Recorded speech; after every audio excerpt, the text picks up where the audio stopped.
On the 26th of April 1945, with the battle for Berlin raging across the city, a light aircraft would land on an improvised airstrip running west from the Brandenburg Gate.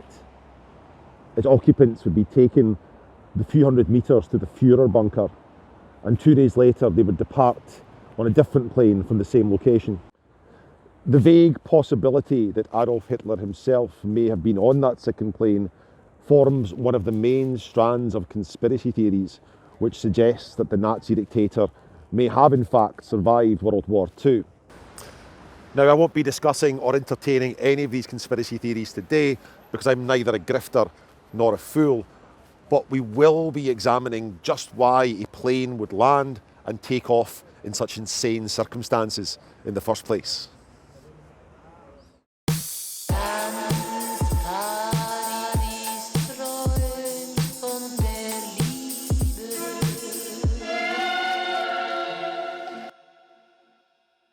Today we're starting off in the Tiergarten Park, Berlin's central park and the former hunting reserve of the Prussian aristocracy.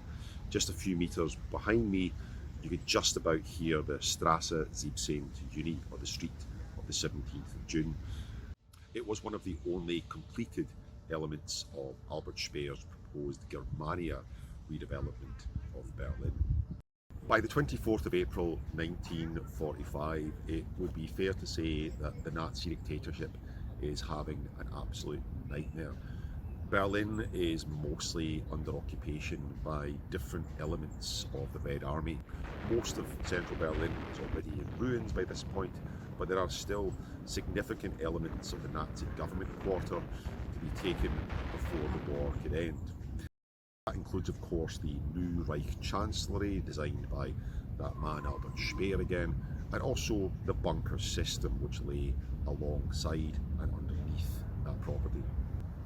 I think it's hard to overstate just how absolutely grim the situation would be in the bunker in the last few days of the war, with Adolf Hitler flying into frequent rages against those who had supposedly and in fact had quite often actually failed him at various points in the last few months and years. Jeder hat mich belogen, sogar die SS! Die gesamte Generalität ist nichts weiter als ein Haufen niederträchtiger, treuloser Feigling! By the 24th of April 1945, right at the top of his list was Hermann Göring. It was an open secret in German society at that point that Göring was a drug addict, scoffing codeine at a fairly alarming rate, certainly by 1945. But nevertheless, the main issue with Göring was not the drug use. It wasn't the lavish lifestyle. It wasn't the pet leopard or tiger, whatever it was. It was the failure to fulfill promises that he had made again and again. But ultimately what led to Göring's downfall was a misjudgment on his part. Adolf Hitler makes it known around the time of his birthday that he intends to remain in Berlin to the very, very end, and he intends to take his own life. Since the early stages of World War II, Adolf Hitler had made it perfectly clear that Hermann Göring was his second-in-command. If the Nazi dictator was to die or be assassinated, there was really no question as who would become the new man in charge.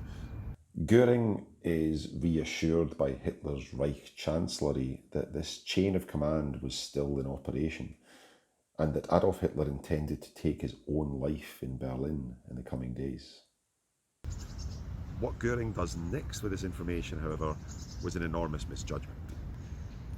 I'm paraphrasing only very slightly here, but what he effectively says via telegram to the Reich Chancellery's staff is that, well, if Adolf Hitler intends to commit suicide anyway, and I'm the next man in charge, then that basically means that he's incapacitated and I should just take charge now anyway. What could possibly go wrong? This was deliberately misrepresented as treason by Martin Bormann, who in the preceding years had wielded an increasingly large amount of influence in the Reich Chancellery. Upon Bormann informing him of this supposed great betrayal, Hitler flies into a rage and demands that Göring step down from all of his positions with immediate effect.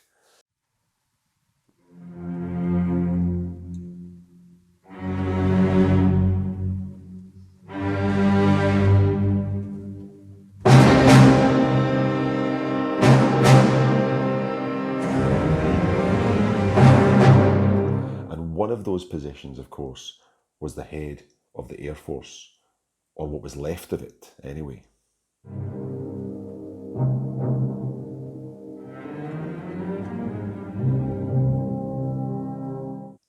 The man they chose to replace Goering was World War I fighter pilot, long-time Nazi Robert Ritter von Greim. As far as the Reich Chancellery knew, von Greim seemed like a safe pair of hands, and definitely didn't have the type of comically decadent private life of his predecessor. He was, however, having an extramarital affair with a much younger pilot named Hannah Reich, who was with him when he received the call. Now, of course, it would be simpler and certainly fairer if they just called von Greim and said, "Congratulations, pal, you've got a job." But that's not what they did. They ordered him to fly into Berlin, a city that was, for the most part, under Soviet occupation already. Von Greim and Reich would fly into the far west of Berlin, whereupon they would change planes and begin their final journey over the burning hellscape of the German capital. As they approached the Tiergarten, the plane was hit by anti-aircraft fire, and von Greim was badly wounded to the point of passing out.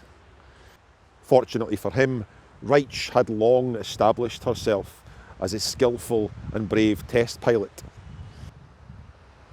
She was stuck behind him in the aircraft, but she somehow managed to reach around him, grab the joystick, and land on this hastily improvised airstrip running west from the Brandenburg Gate.